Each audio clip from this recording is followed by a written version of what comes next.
So in 2022, I had the opportunity to work on a bunch of filmmaking projects, some for myself and some for clients, but regardless of who the project was for, with each and every single one of them, somewhere towards the end, when the project was almost done, this little voice in the back of my head kept telling me that there's something that I need to change to make it perfect, even though I know that that's impossible. Luckily though, this year I've also been able to understand this one super simple and honestly kind of obvious concept that I've been applying to each and every single one of my projects, and it's been helping me slowly overcome my perfectionism, and it's honestly helped me become a better and more efficient filmmaker. So in this video, we're going to talk about what that concept is and why I think that if you're able to wrap your head around it, it's going to make you a way better creator super quickly. And I know you're probably thinking of clicking away from this video at this point, but if you just stick around, I'll hopefully be able to prove to you that this whole idea isn't honestly as crazy and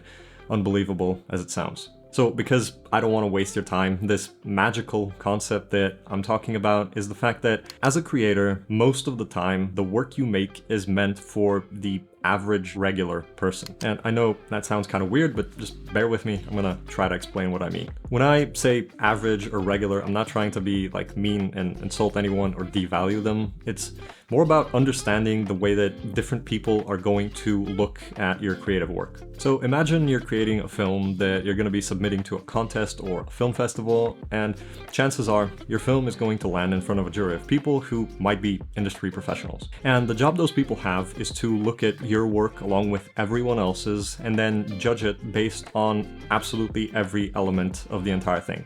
So from the overall idea of the story that you're trying to tell to the cinematography, the lighting, the audio, the music choices, the sound design, the color grade, literally everything. And then they're obviously going to score each of the submissions based on how well every single one of those things have been done. So if you find yourself in that type of situation where you're going for first place and you're going to be competing against a bunch of other filmmakers who are all willing to give it their best, it obviously makes sense to use absolutely all of the time you have available to try and bring your vision as close to perfect as possible. But again, unless you're in that situation, 95% of the time your work is not going to be meant specifically for a panel of industry professional judges. And that's pretty much the essence of this entire concept.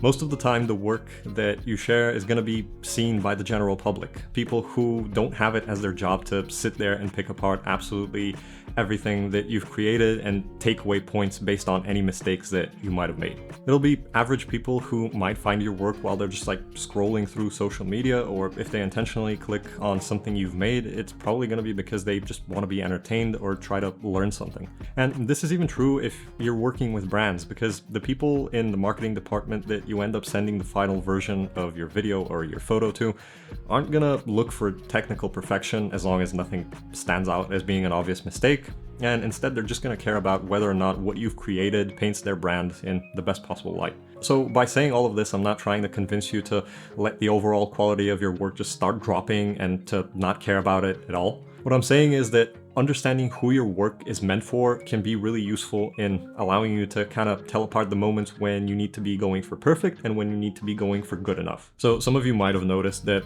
throughout this video, I left in a few intentional mistakes, stuff like the color grading on some clips not matching others. There were a few clips where I intentionally put my microphone in frame and made it so the light in the background was just slightly crooked. And if you're just listening to this video in the background, you obviously wouldn't have seen those things, but if you're actively paying attention and watching this video, you might have seen it and thought, that seems a little weird, but okay. But if you're still here watching this far, it probably means that none of those mistakes were big or annoying enough to make you click away, and instead you decided that the overall topic that we're talking about is more interesting and makes it worth sticking around for it.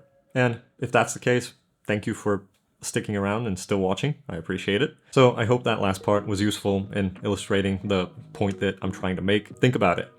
I'm willing to bet that most of the people who are gonna watch this video are in some way, shape, or form interested in something to do with the creative field, whether it's filmmaking, photography, design, whatever. You're basically someone who has at least some general idea of what mistakes to look for when it comes to creative work. And yet, if you're still with me, you probably decided that something in this video was more important than the couple of visual mistakes that I left in. So now think about the fact that someone who's not nearly as interested as you are in creating their own content might have just seen this video and clicked on it to watch it just for entertainment. That person might notice that a few things here and there didn't look exactly right, but they're probably not gonna think about it for too long because they're just gonna find the overall content in the video itself more interesting. And that's essentially the regular person. It's someone who cares about completely different things when it comes to the content they're looking at than a professional would. Whether it's because they never plan to get into creating their own content, or maybe they are, but they're just very early on into their journey and they're way more focused on trying to learn new things than they are on sitting there and pointing out mistakes. So the way I've been applying this whole concept to my work over the past year is anytime when I hear that little voice of perfectionism somewhere in the back of my head telling me that there's still something that needs to be changed or fixed, I ask myself, is leaving this the way it is gonna ruin the experience for the average viewer? And do I have the time to fix or change this? And is actually spending that time going to make my work noticeably better? If I can answer both of those questions with no, chances are it's time that I stop trying to make my work perfect and accept that it's good enough, and it's time for me to share it with people. Doing things this way has made it easier for me to actually work on more projects more consistently and learn that way instead of spending ages trying to make just one piece of work perfect and never completing it at all. So that's all I have for you in this one. I hope you found this advice helpful and you're also able to try and apply this concept to your creative work from now on. I genuinely think it's a very useful mentality to have, and it can make you a way better creator because it's going to help you ignore that voice of perfectionism, which is a huge problem that almost every creative deals with. So I'd love to hear your thoughts on everything we talked about in this video. So if you feel like it, you can go and drop me a comment below and we can get a conversation going. If you enjoyed this video, feel free to subscribe and stick around for more. As always, thank you so much for watching this video until the end because it genuinely means a lot to me, and I'll talk to you in the next one.